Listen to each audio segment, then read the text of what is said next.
Do the New York Islanders have one final push for the playoffs in the final month of the season?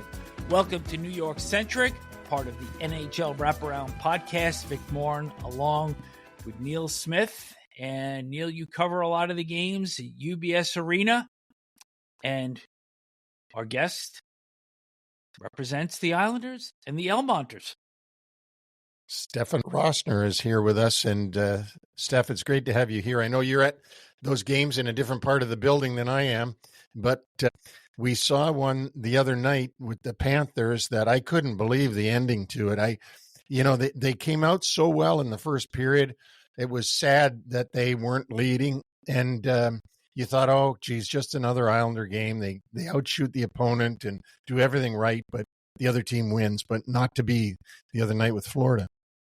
Yeah, and this is a team that needs some comeback wins. It's been a while. I think it was November of 2022 was the last time they came back from multi-goal third period deficit. Usually it's the Islanders blowing the leads, unfortunately, this season. So it was good for them to do that. Talking with Anders after the game, he said, every now and again you have to come back, right? And I think right now at this point in the season, with how many teams are fighting, this could be one of those games that allows them to go on one of those runs. We saw it last year, 8-0-1 in their last 9 games. They're going to need that if they want to make the playoffs. And I thought, if they could build on that game against the Panthers and find a way to beat Pittsburgh, huge 2 games for this team. What's going to be with the power play? Because you watch this and there are quality players out there, both on the points and up front. And yet they're 0 for 17 in their last 4 games. They had that really awful 0 for 8 in Los Angeles last Tuesday, which included 4 opportunities in the third period, 61 seconds of 2-man time, and perhaps the signature moment of failure was on Quentin Byfield's goal where Tony DeAngelo looked to make a pass and his stick snapped. What do you see from this power play that has made it just so ineffective this year and sits at the bottom of the NHL? Well, I think one, it goes to mostly everything with this team offensively is the finishing. You have chances. We talk about the power play, and the Islanders they have the skill, but they don't have the flashy skill to be scoring the tic-tac-toe easy goals, right? It's going to be throw the puck in net, get traffic, and get it done. And they just haven't buried. And my concern with the power play is how much they play with the perimeter, but also the focus on Dobson at the point.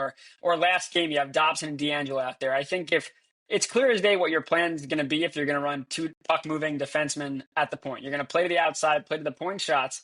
And I think the Islanders have success when they play down low, playing behind the goal line, below the dots, get the puck movement there. When we've seen Siplikov feed the front of the net, we know they want to hit the guy in the bumper. I just think they're showcasing their shot too often, they're allowing the other goalie to see the puck. And I think that's been the biggest thing is they don't generate enough traffic. And when you don't generate traffic, it's easier for the goalie to control his rebound. So they got to try to make it as ugly as possible, I think. I think they're still trying to do too much. I think 2 defensemen is overthinking it completely. You have a shot taken and crash net, and I don't know if it's a mental thing with the players on the ice or just with McLean as the power play coach the last couple of years, but there's this unwillingness to just do the little things, right? And keep it simple. You saw the DeAngelo pass, right?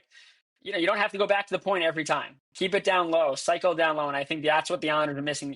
Other teams already know what their game plan is going to be, and it's very easy to read it.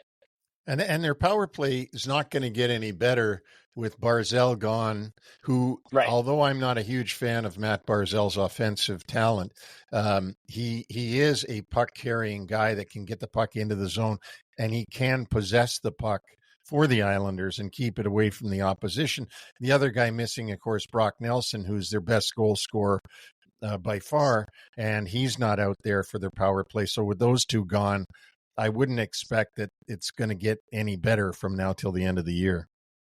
I completely agree. And I think you're seeing the offense without Brock. Yes, they have the 3 unanswered goals last game, but 3 games prior, 1 goal. The power play has been terrible. And I think Brock Nelson leaving is like when a quarterback gets hurt, when you realize they have no offensive line or you see all the issues that happen, right? If you're a New York fan, you saw the Jets, like Aaron Rodgers masks a lot of things, but when he's not in there, you're like, oh, okay, these are the problems. And I think for Brock, we always knew the Islanders power play struggled. We knew their offensive finishing wasn't there, but you're seeing point blank, pun intended, I guess, that they just don't have finish. And the problem too, is you mentioned as well, they have the talent. Kyle Palmieri knows how to finish. Anders Lee knows how to finish. Dobson, I know he had a good game last game with the goal there, but he knows how to finish. So I just think it's a mental thing. And I joked on Twitter, I don't know if people took it seriously, but when Gatcombe scores the wraparound, I said, maybe the floodgates open. Completely being, a joke in itself, and it worked. So maybe, just maybe, that was kind of the mental relief they needed to prove to themselves, hey, we can score. And then when they score three unanswered, especially the one that Dobson scores, I mean, we haven't seen Dobson do that in about a year. I mean, those are monumental goals in the way they produce. So hopefully for them, they kind of broke out of that mental shell, because I don't think it's physical. I think it is a mental thing. Who's going to, pick up the slack with Nelson gone? We already know Barzal's out. So I think it was a really important thing to see them come through. But yeah, you're still nervous to see what this offense can do without Brock, because if they're going to struggle to score goals, I mean, if you're going to struggle to score goals at 5-on-5, your power play has to be a positive. It can't be a negative, and you can't be allowing shorthanded goals. I've expected a little bit more from Bo Horvat this season. Coming over from Vancouver, I thought he was really going to be able to augment this offense. I mean, he does get the odd goal, but he's not a guy that's going to put up 30 or 40 goals for you. And to me, his production kind of symbolizes the disappointment in this offense. Yeah, and what's tough about Horvat is it's not one of those players that's not getting to the right areas or not having the looks. I mean, he is generating grade A scoring chances. He's in the right spots. And the good news is that while his offense hasn't been there, he's still playing well defensively. He's leading. Like, you want to see those things when the offense is coming. But yeah, I think he comes over from the Canucks. Obviously was in the midst of a ridiculous season with them, a pace that he was never going to keep up with here. Yep. I mean, he thought he would be the answer to the Barzal. And unfortunately for Horvat, not to make excuses for him, but 3 years with the team, or 2.5, whatever it is, and you haven't had Barzal for one full season essentially this year, half a season. So I think it's tough to gauge him in terms of how well he could be as a top line center with this team. But at the same time, and he'll be the first one to tell you, I have to be a lot better. Breakaway chances to score. I know he scored a couple days ago, but yeah, I think you did expect more. And now their concern lies where, okay, if Barzal comes back next year and Horvat's back, can that line be successful without a left winger? Or does it make sense to break up Barzal and Horvat like we saw Waugh do this year and have, with no Brock Nelson, can Barzal be your second line center? But if you take Barzal off Horvat's wing, can Horvat produce? So yeah, I think he's been underwhelming. Again, he does the other things well, which you appreciate, especially with him getting an A this year. But yeah, if they're going to make the playoffs, especially with Barzal out, and no Nelson, he's got to be one of the prime guys that steps up here down the stretch. Have you had a sighting of Varlamov anywhere? Maybe you saw him in a mall, or maybe saw him on the LIE or any. Has anybody seen this guy? Like, where is Semyon Varlamov? Yeah, I have not. Sometimes you see the guys that are injured watching practice. I haven't seen Varlamov at all. I mean, we were told that he was working his way back. This was probably in early January. He got hurt November 29th. So early December, he was on the ice, not taking shots, but he was trying to work his way back. And then when we spoke with Lou in Tampa a couple weeks ago, a month ago at this point, he had said he was completely shut down. Now, I don't know what the injury is. There's rumors about there, things like that. It's a lower body injury.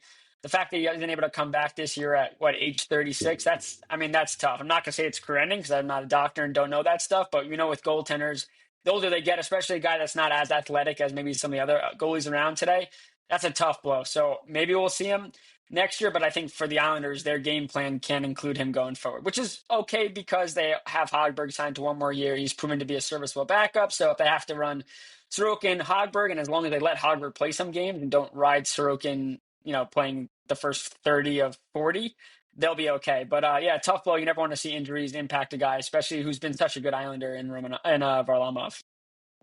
But for the rest of the season, club has 5 teams to jump to get into that last wild card position. And Sorokin gets spelled here and there.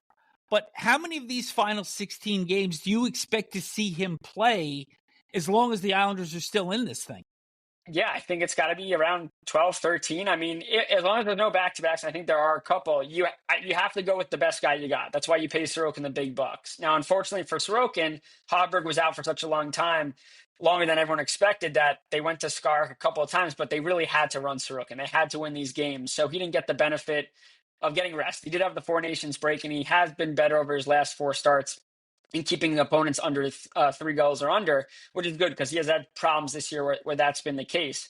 But yeah, I think every game is a must win until the Islanders are mathematically eliminated. You got to go. If Sorokin's good to go, Sorokin's good to go. And that's not a knock on Hogberg. He's been great when he's been in there, but I would take Sorokin every day of the week over Hogberg.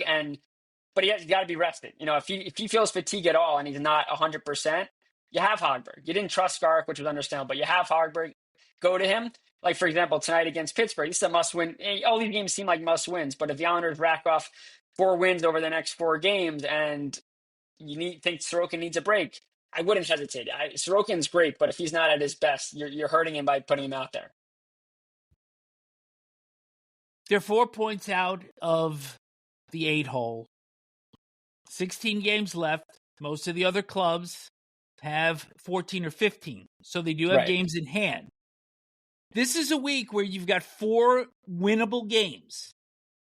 Tuesday against Pittsburgh, Thursday against Montreal, Saturday against Calgary, and next Monday against Columbus. So I would say that if we're sitting here a week from now when Neil and I do this show, we're going to have a pretty good idea whether or not the Isles have any chance to push their way in. Yeah, 1,000%. I mean, you could say 2 weeks ago was a big week. This team in the division and the wildcard race. It's so funny because the Islanders could have a really good week and make up no ground. Could have a really bad week and be as close as they were. So I think, this is a huge week, especially when you look at the way the California trip ended. And, where could the Islanders be had they beaten Anaheim, right? And everything stays the same. How close could they be? So not only do the Islanders have to beat teams they shouldn't beat, quote unquote, which they did against Florida, but you have to beat the teams that are behind you or right next to you. You don't have a choice at this point. You're not in control of your own destiny. And I think Pittsburgh has been playing a little better, right, as of late. Tristan Jarry came up from the AHL and looks kind of like the Jarry he was at the top of his career. So he's a hard guy to beat. I'm not sure if he's starting tonight. I think he's won his last 4, and Nedeljkovic has lost his last 5, and they need to win games as well. So, these are important games, and they have to find a way to win these games if they want to give themselves a shot. But starting the week off 2-0 against a team you shouldn't have beaten, but you do, and then a team that you have to beat, that would be icing on the cake, and then you have to use that as momentum. The biggest problem with the Islanders of years, huge win against a really good team, and then you come back and put up a goose egg or struggle against a team that's closer to you or behind you, and that's been the definition of the Islanders season. So to rewrite that script would be huge to get a win against Pittsburgh and then build on that against a couple of teams you face to end the week here. Well, that puts a good bow on the Islanders segment here. But before we move on to the Rangers and Devils, Neil and I do a little bit of trivia every week on New York Centric. And in the Friday game against Edmonton, the Islanders did surrender goals 48 and 49 to Leon Draisaitl, but not his 50th. However, the New York Islanders have surrendered a 50th goal on 8 occasions in their history, dating back to 1972. So, question to our listeners, which Islander goaltender has given up the most 50 goals to an opposing player? And just a hint, this goaltender did not play in this century. Vic, before we move on, I have one last thing on the Islanders that I want to say to Steph. I'm Canadian, Steph. You must know that. And Vic left out that they also play Vancouver on Wednesday. So he stopped with, there was 4 home games in a row. It's Montreal, Calgary, Columbus Blue Jackets, and then Vancouver. So I want you to know that 3 out of the next 4 times we're at UBS Arena, we're going to have to listen to 2 anthems, which drive me nuts, even though that's a Canadian anthem, my anthem. It drives me nuts to have to listen to 2 anthems, and we're going to have to do that 3 out of the next 4 games. That's all I had to add to this. I'm a big fan of the Canadian national anthem, by the way. It might be ahead of the American for me, but great tune. Well, right now, I think all Canadians are big fans of the Canadian national anthem as opposed to the American national anthem. But correct. No, what I was saying, Vic, was in all reality was the Islanders go every other night now, starting tonight with Pittsburgh. They go every other night and go Montreal and then Calgary and then Columbus and then Vancouver. And then they get 2 days off. And you spoke about their first back-to-back, Steph. That's when they're on the road in Tampa Bay, and then the very next night are in Carolina. That'll be the first time we'll see whether they'll play Sorokin on back-to-back nights. Although the Rangers did play Shesterkin on back-to-back nights just lately. So anyway, Vic, go ahead. Take it over. Well, we'll segue into the Rangers then, who had a 2-2 week and buttoned down defensively. But their power play struggling as well. 2 for 31 over the last 11 games. This club has been extremely inconsistent. It just doesn't seem that all the parts are working simultaneously. The defense has been better, but the goal scoring and the power play, as I just mentioned, has dropped off. And this just feels, Neil, I'm going to start with you, just an uphill climb.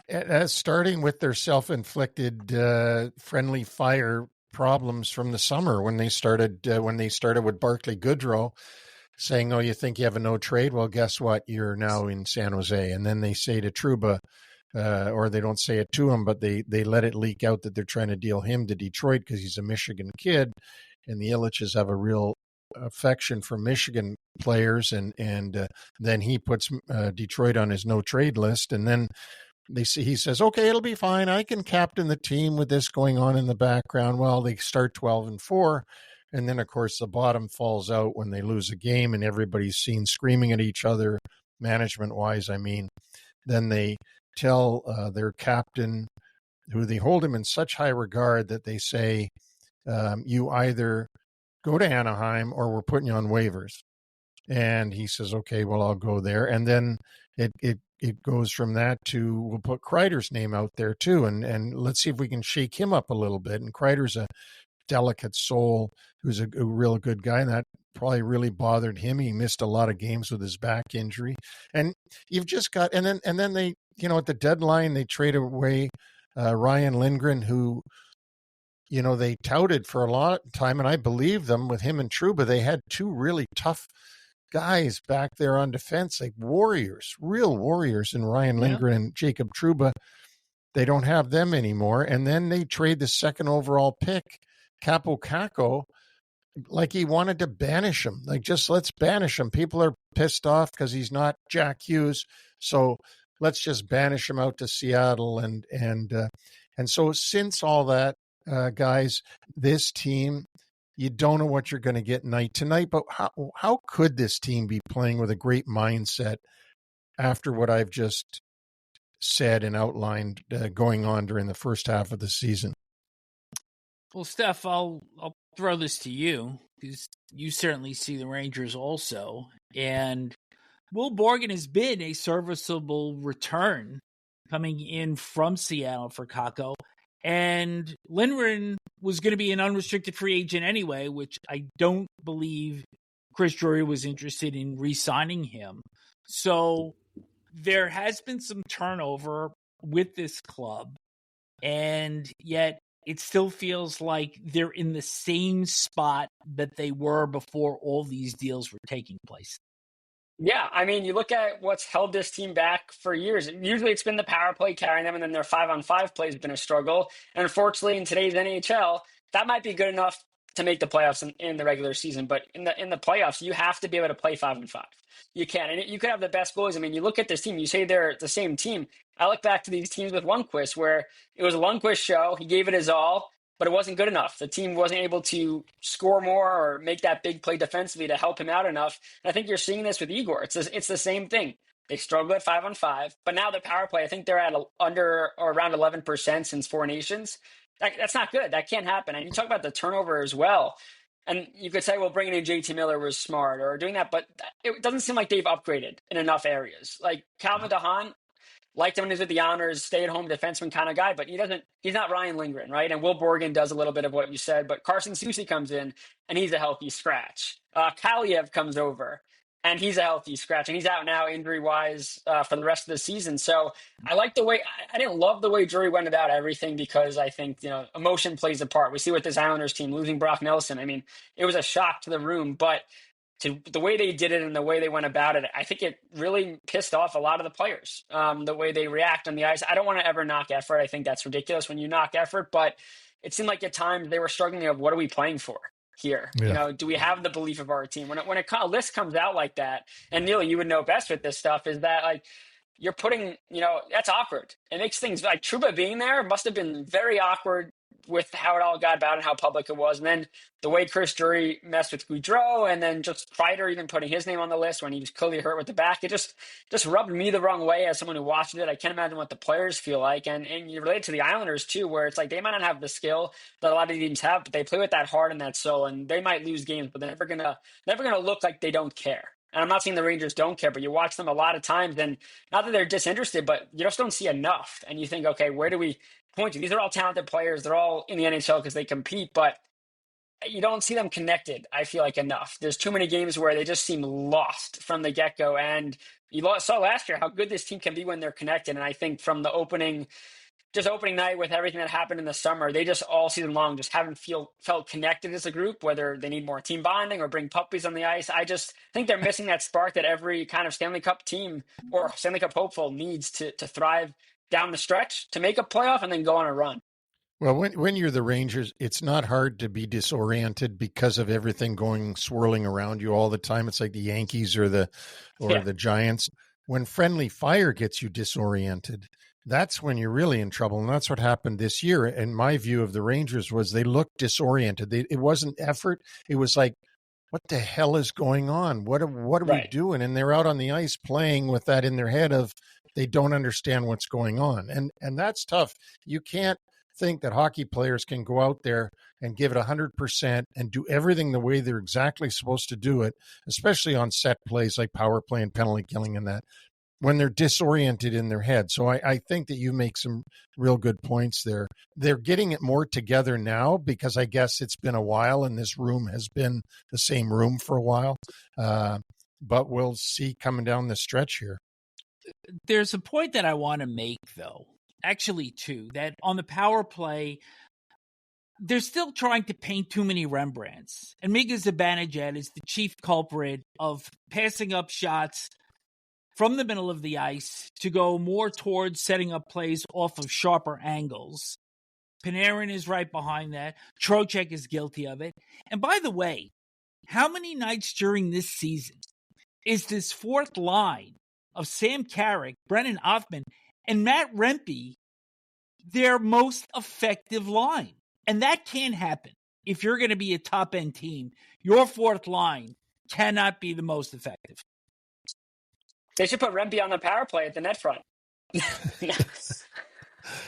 Well, you're absolutely right, Vic, and that's the thing they're struggling with, and they're going to have to hope coming down the road here as they play against the Calgary Flames tonight, and then 2 nights from now they have Toronto come in, and 2 nights after that they have Vancouver come in.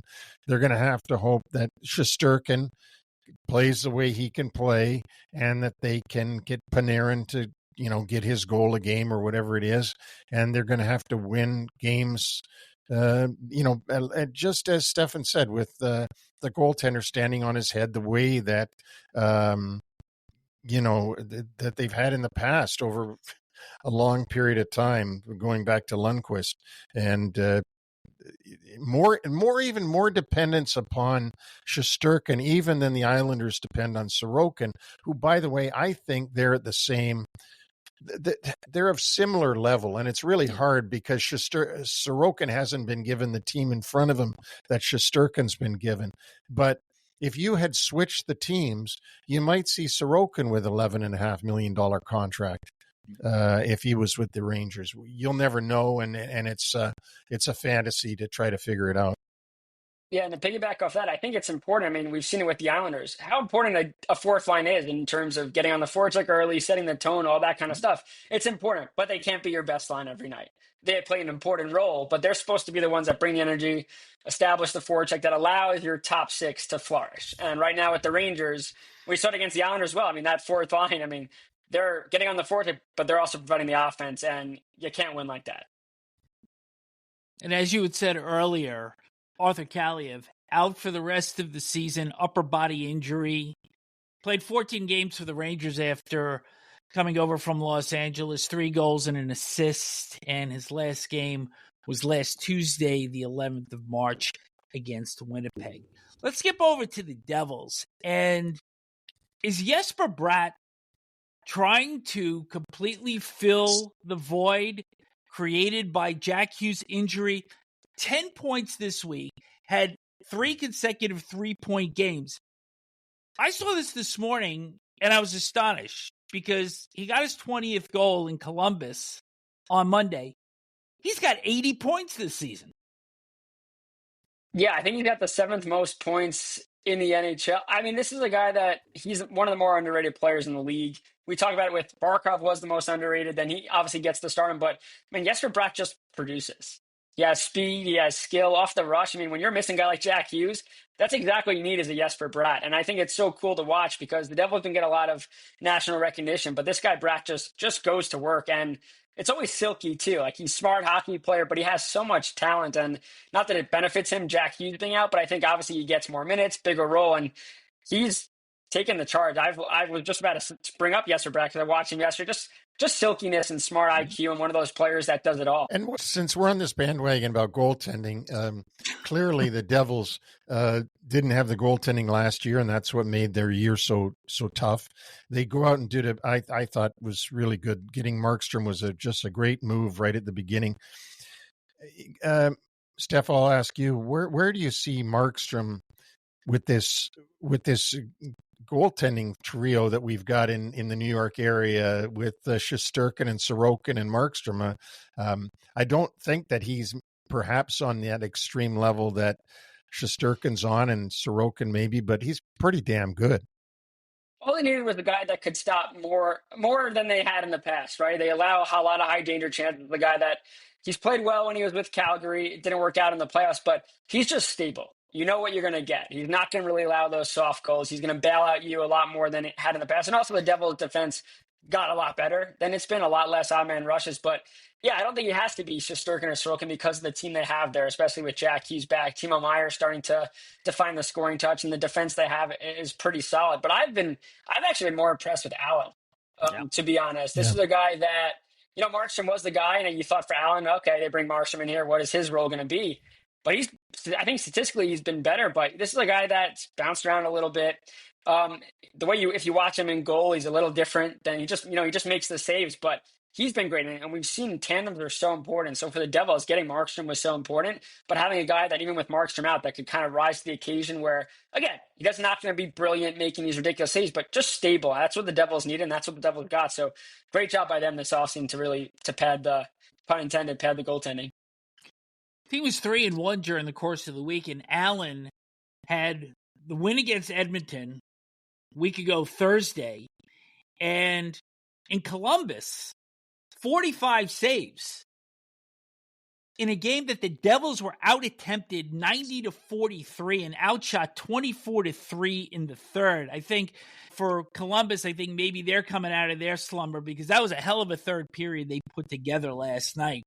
But also for the Devils, what we're starting to see now with Hughes out is the scoring's got to be more spread out. And you just mentioned Timo Meier. He got his 20th goal of the season. What about Cody Glass coming over at the deadline and has contributed 2 goals, 2 assists, and he's a +5 thus far. He's been a good addition to the Devils, and that's when you know things are clicking. When you get a guy who's doesn't have a lot of notoriety, and he comes in and fits in with the group and gives you something back. And there's a reason why you got him. I mean, you mentioned other players that other teams have gotten as smaller pieces, and you say like, yeah, well, he's been here for 15 games and has 1 goal and 3 assists. I mean, that's really, what have you really added? So the things that are being done by Tommy Fitzgerald have been working really well for them.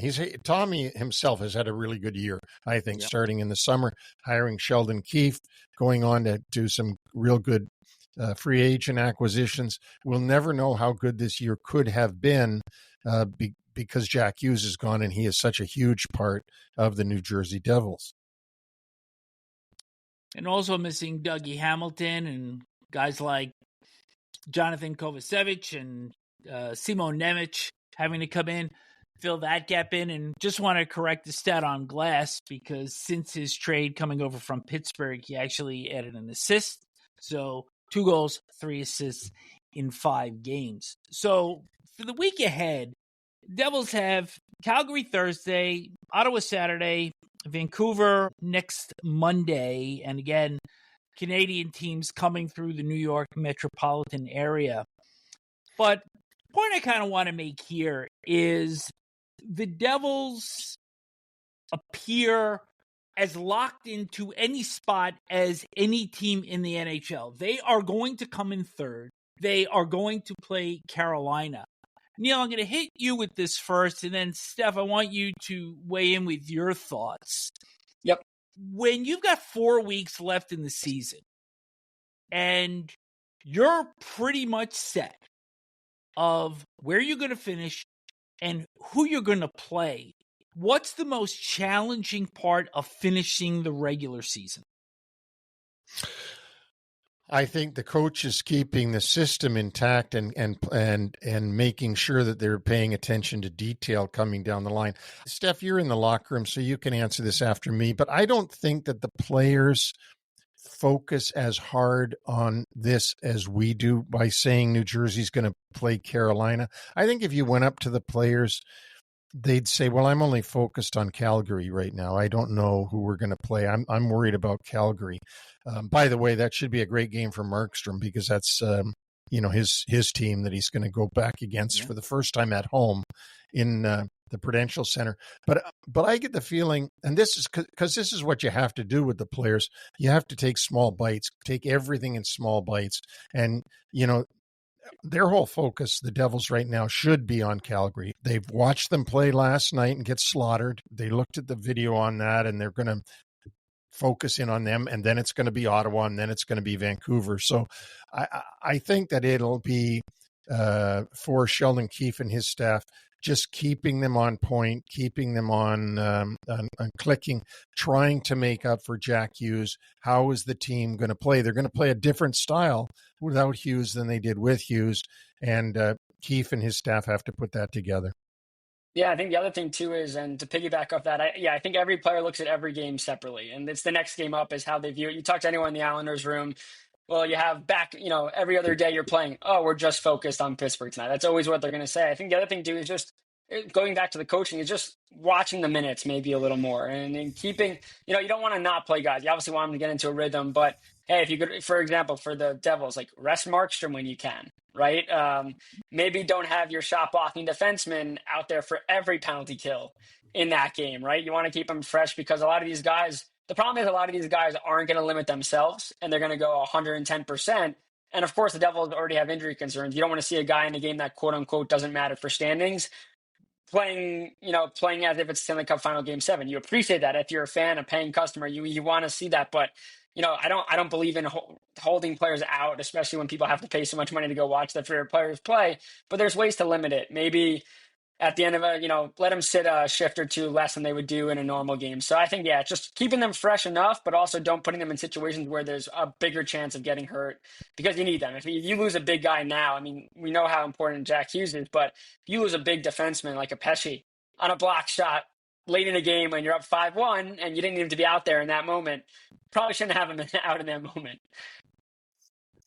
Stefen, before we let you go, you write for the Islanders for NHL.com, but you've also got another venture going.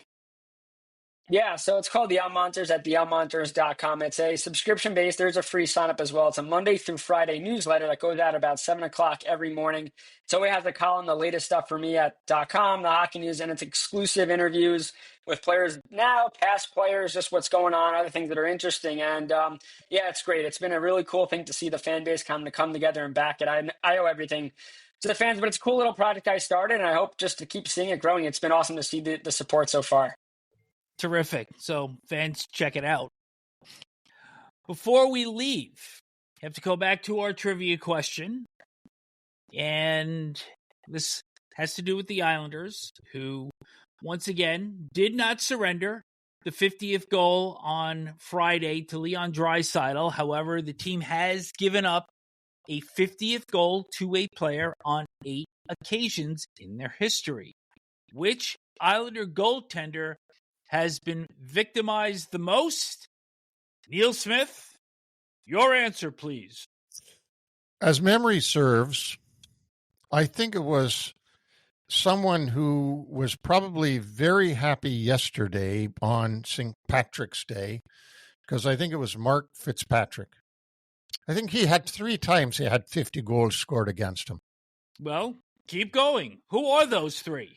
And it's funny that they're all done in March. in March and St. Patty's month, all the 50 goals get scored in March.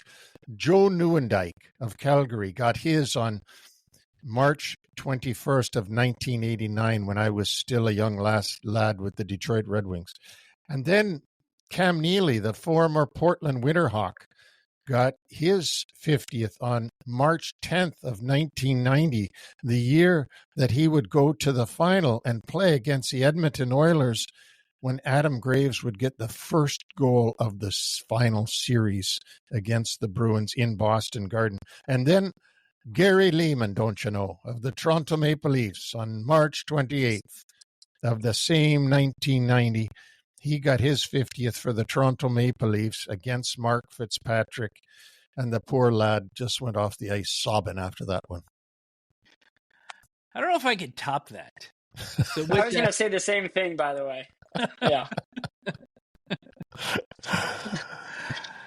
Stefen Rosner, NHL.com, covering the Islanders and also his project, the Elmonters. Thanks so much for joining us today and taking us through New York Centric and recapping all three New York area teams. Thanks so much for having me, guys. Really do appreciate it. Keep up the good work. Neil, we return Wednesday and Friday with short shifts. So we'll be looking forward to games on Tuesday, and we'll also go back to recap the games on Monday. We sure will. Can't wait. Look forward to speaking with you Wednesday, folks. Take care.